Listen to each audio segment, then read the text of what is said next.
is this all there is? Who's had this experience? Raise your hand, say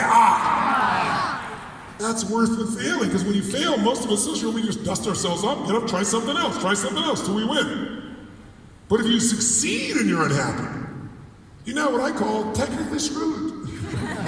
So if we're going to get where we really want to go, I want to show you that the feelings you want, that you want to get, they're not going to happen by achieving what you want. They're going to happen by, when you achieve what you want, celebrating in a different way. Which means the way we feel, emotion comes from motion. The way we move determines the way we feel. In fact, in our face, we have more than 65 muscles in our face. 65. For most people, this is the largest area of unemployment in the country. They have the same facial expression all the freaking time. But if you move your face in different ways, it creates like a big smile. If you keep smiling, it literally changes the constriction in your brain. It fires neurotransmitters that actually make you happy if you keep doing it. Who's ever like fake laughed and then it turned into real laughter? Who's ever experienced this, right? Because it triggers a physiological change. So I'm gonna have you do a little experiment. I could tell you these things and you go, oh yeah, big deal. But if you have to look for them and look at them in a subtle way, you'll start to learn. So here's gonna do something real simple to start with. In a moment, I'm gonna ask you to introduce yourself to as many people as you can in about 1.5 minutes, 2 minutes. But I want you to greet them in a very specific way. I want you to greet them as if talking to them was a total waste of your time. Like, why do I have to do this? What a stupid exercise. You're not gonna say it out loud verbally, but that's what you're gonna think. So let me do an example here. Can I borrow you, sir? Can I borrow you? Come on.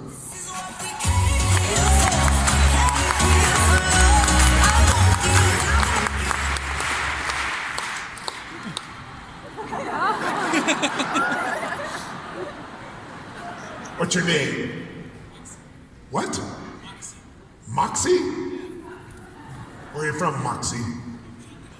From Germany. Moxie.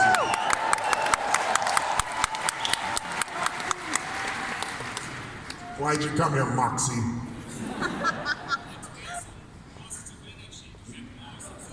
I want to get some positive energy to become more successful. Get out of here. Ladies and gentlemen, give it up for Moxie! Oh, you're the hell Moxie!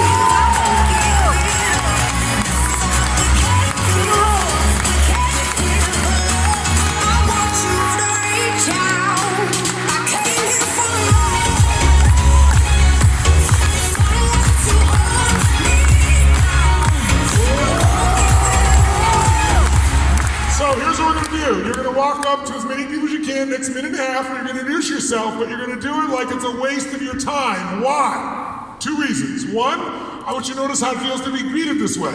For some people, this will not be a new way of being greeted. But more importantly, I want you to notice what do you gotta do with the muscles in your face, around your eyes, around your mouth. Where do you put your head, your shoulders? Do you breathe full or shallow? Do you go straight for them or do you hesitate? Do you talk more loud or more quiet? More fast or more slow when it's a waste of your time? Because we're gonna discover, what do you do with your body to produce this feeling? How many follow this? Say I. So get yourself, by the way, you gotta do it. If you don't do it, you're just wasting your own time. Like, why are we doing this stupid exercise?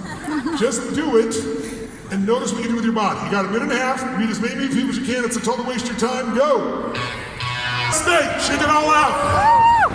Now, we've got 12,000 people here from 66 countries.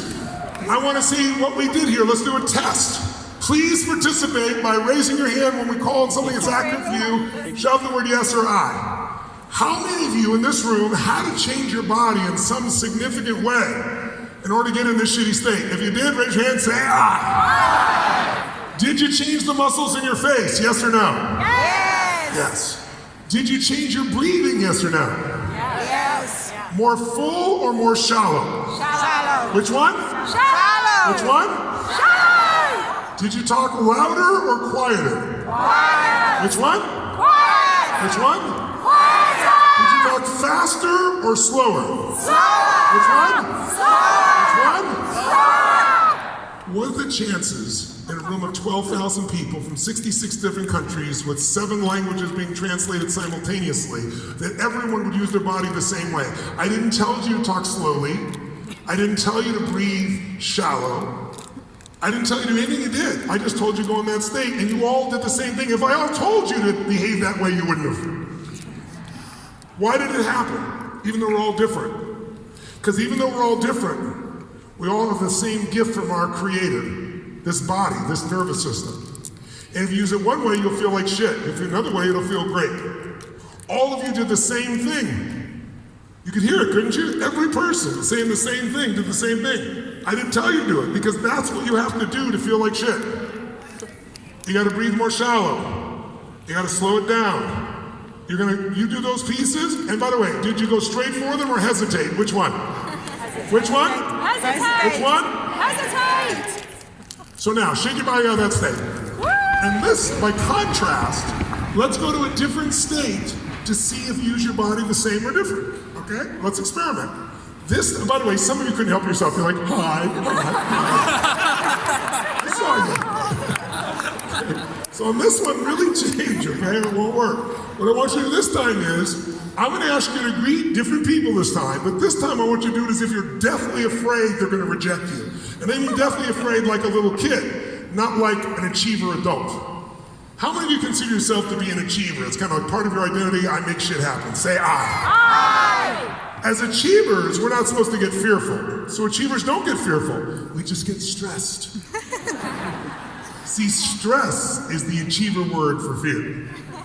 See, if I follow the trail of your stress, it'll take me to your fear. You know? I say, what's going on? You're stressed out. Why are you stressed? Because I have all the shit I gotta do. Well, don't do it. No, I gotta do it. Why? Well, because if I don't do it, it'll fall apart. Well, what if you don't do it, it falls apart? Well, then it'll fail. What if it fails? Then I'm a failure. Fuck that. See, if I follow your stress, it'll take me to your deepest fear. So we all have it, but we've been trained not to feel it. Little kids, they show their fear, right? They react. I want you to do that so you can see what you're doing on a more subtle level as an adult when you're fearful. Because if you know what to do with your body, we can change it that fast. How many would like to be able to snap out of fear in a heartbeat? Say, ah. Tonight, when you're in front of 2,000-degree burning hot coals, it'll be very useful to be able to snap out of your fear. Because many of you have no fear right now, but when you get in front of those coals, you're going to have what we call a state change. Right? So we want to be able to do that quickly. So to do it, though, let's experiment. So let me borrow, can I borrow you, ma'am? Yeah, come on in. Give her a hand.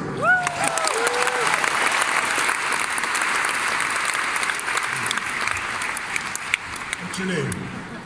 Angelica. That's a sweet name. Doesn't mean you're evil underneath that, since they call you Angelica. No? No? Okay, good. Well, why are you here, Angelica? Blue mic. Hello. There we go. Hello.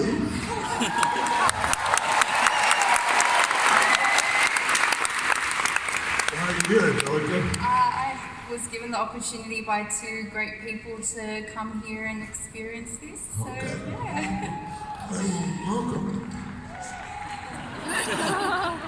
Kind of aggressive there, Kate.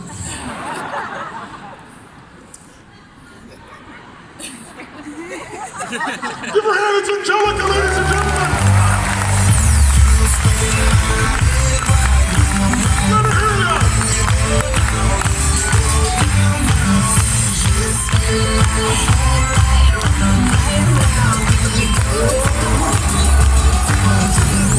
So I want you to exaggerate so that you'll see what you're doing at a more subtle level when you're in your normal life. Because most of us are trained to pretend we're not afraid, even to ourselves. But I'll give you a perfect example.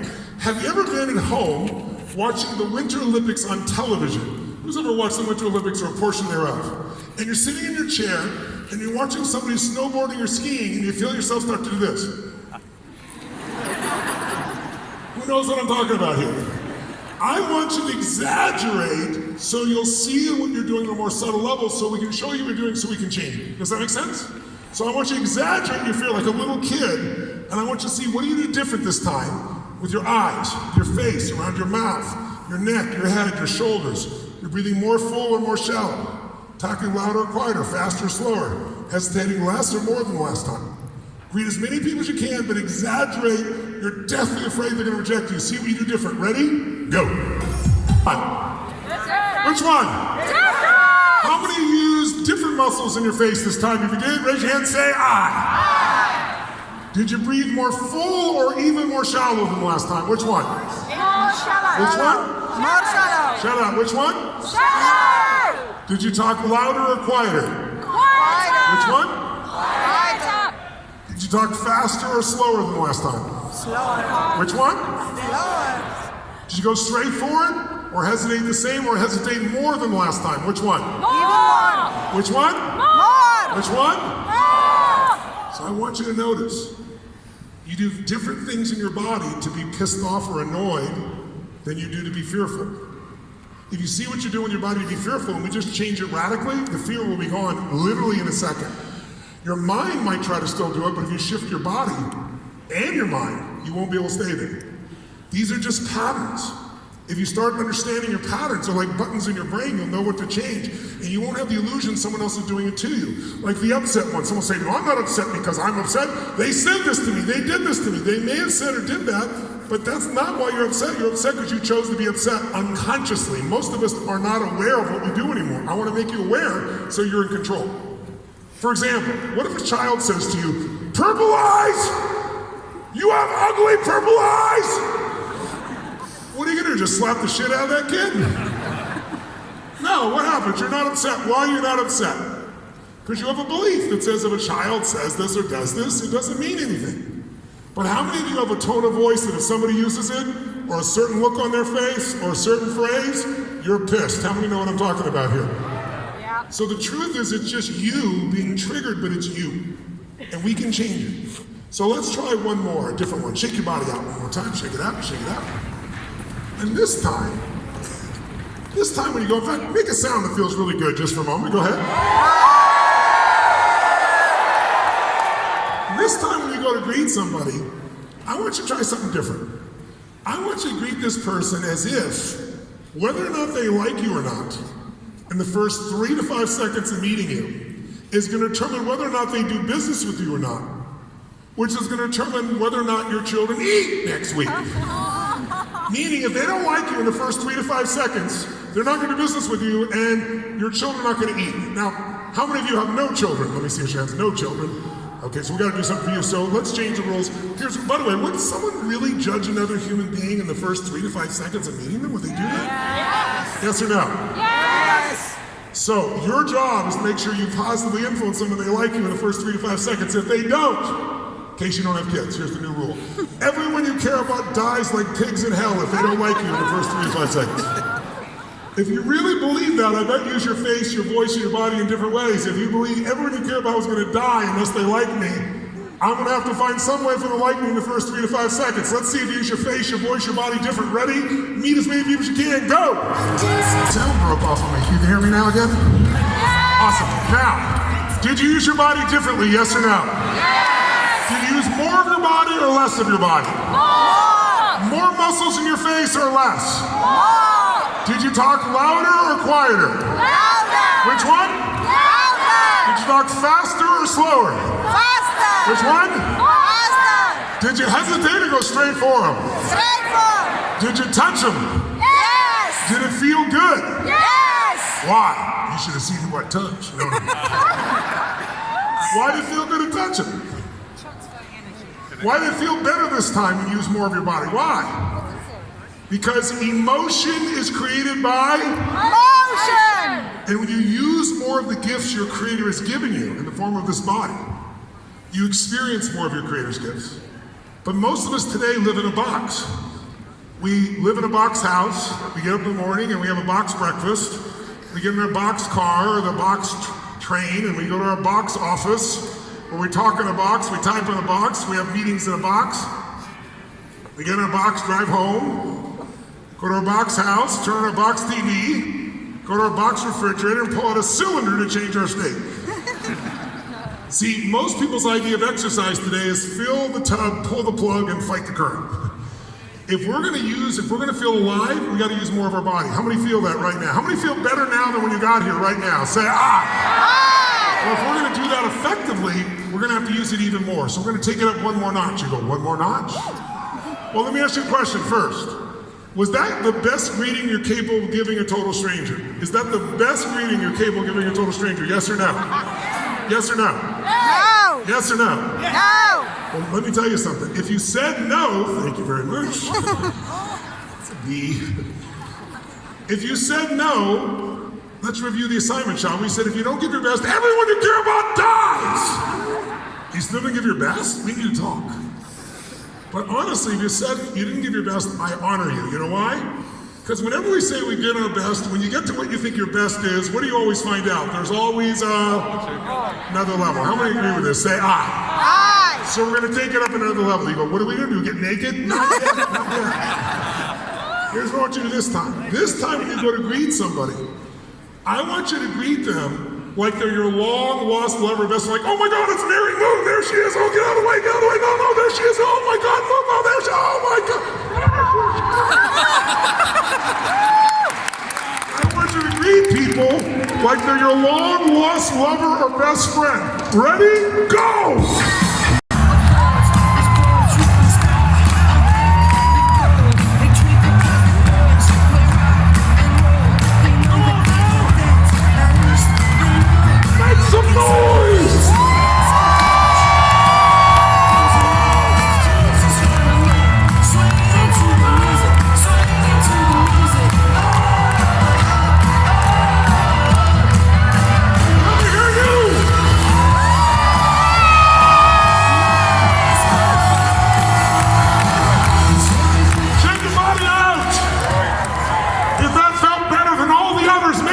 Say yes! Say yes! Say yes! Did you use more of your body or less of your body? More. Did you talk louder or quieter? Louder. More oxygen or less oxygen? More. Did you talk faster or slower? Faster. Did you hesitate to go straight for them? Yes. Did you touch them? Yes. Did it feel good?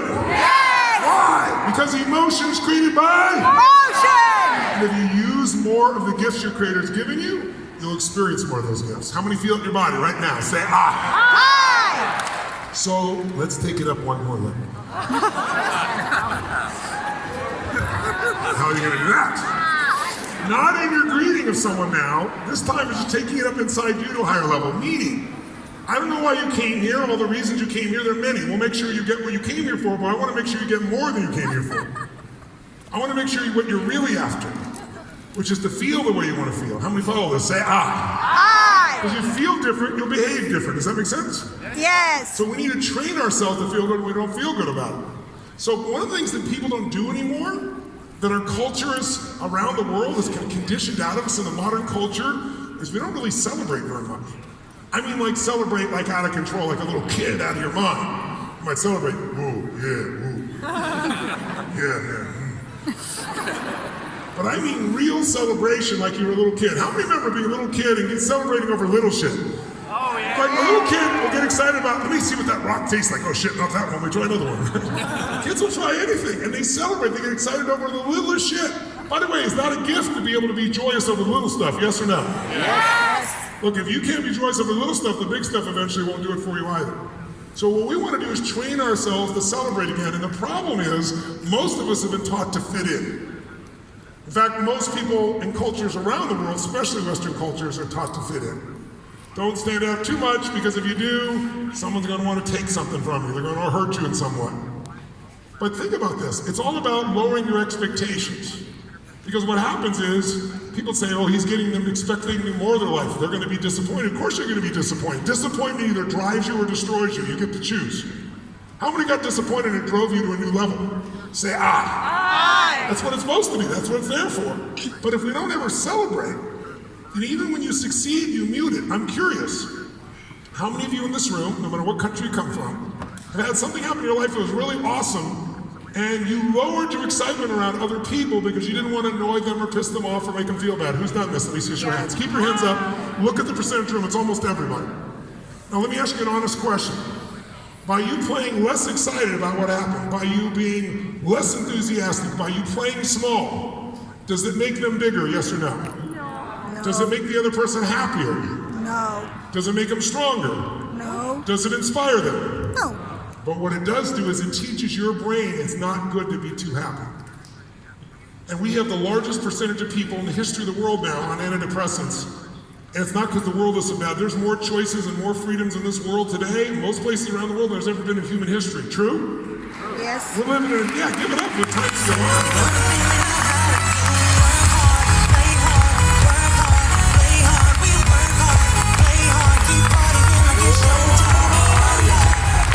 You have more choices. You got more choices in your pocket than the President of the United States had, Bill Clinton, when I just coached him 20 years ago. He couldn't pull out his pocket and get the answer to any question he wanted. He couldn't use satellites to see where things were going. He couldn't use GPS to guide where he was going. He couldn't access almost any book or writing in a few seconds on the web. All these things, do you realize you live better than the greatest kings and queens and pharaohs? What would they have done to be able to shit in the house and not go outside when it was hot as shit? What would they have done to be able to fly around the world? Or have someone spend $200 million to make a 2-hour movie to entertain them and pay $10 out of your pocket for it? We live in the greatest time to be alive, but we've forgotten it because we're in our head so much. And because we have so much, we expect more. Expecting more is not going to make it. What's going to make it is if you start celebrating what you have. How many of you right now in your life have tons of things that if you focused on them, you can feel really grateful or really excited about? Raise your hand and say, I. But we all have a 2 million-year-old brain in this room, all of us. And that brain is a survival brain. If you let it run you, it's always looking for what's wrong or could be wrong so you can fight it or flight or freeze and hopefully nobody notices. That survival brain runs most people. But there is no saber-toothed tiger to protect yourself from anymore. So now your brain has that kind of reaction, survival, to what are people thinking of me? Or do I have enough money? And the truth is, if you're living in the UK or Europe, anywhere, and you're living at survival levels, you're the top 1% of the planet in income. That's a fact. Still, half the planet lives on $2.50 a day. Your worst nightmare is most people on the planet's greatest dream. Who understands this? Say I. So, would it be useful to train ourselves to celebrate and enjoy the little things more? How many think that would enhance your life, your relationships, your energy? Say I. By the way, when you're in a shitty state, lousy state, do you treat other people better or worse? Worse. Do you perform at a higher level or lower level? Lower. Do you have more enjoyment or less enjoyment? Less. Are you a better lover or a lousy lover? Now we're getting the important shit, aren't we? But if you're in a great state, you treat people better or worse. Which one? Better. Do you perform higher or lower? Higher. Everything is better. So it's not about being positive, it's about being intelligent. So we have to train ourselves because the culture does the opposite. We've got to train ourselves to be able to celebrate like crazy. So what I'm going to ask you to do in a moment is we're going to celebrate for no good reason. What if you had a new belief? What if you put a belief in your blueprint that you've tried out for the next 4 weeks? And the blueprint belief was this: I don't need an excuse to feel good. I could just feel good for no good reason whatsoever. Now some people, that's appalling. It's absurd. With all the problems in the world, you're just going to be happy and shit? Well, think about it. When you're unhappy, you don't usually contribute to the solution, do you? Somebody asked me the other day in the US, we've had so many shootings there, and they're saying, how can somebody kill men, women, and children, blow them up, shoot them? How could they do that? What kind of person does that? And I said, I know what kind of person does, but I'll tell you it wasn't. It wasn't a happy human being. Happy human beings don't try to hurt other people. Happy human beings don't go online and try to hurt other people. Happy human beings don't blow up shit, right?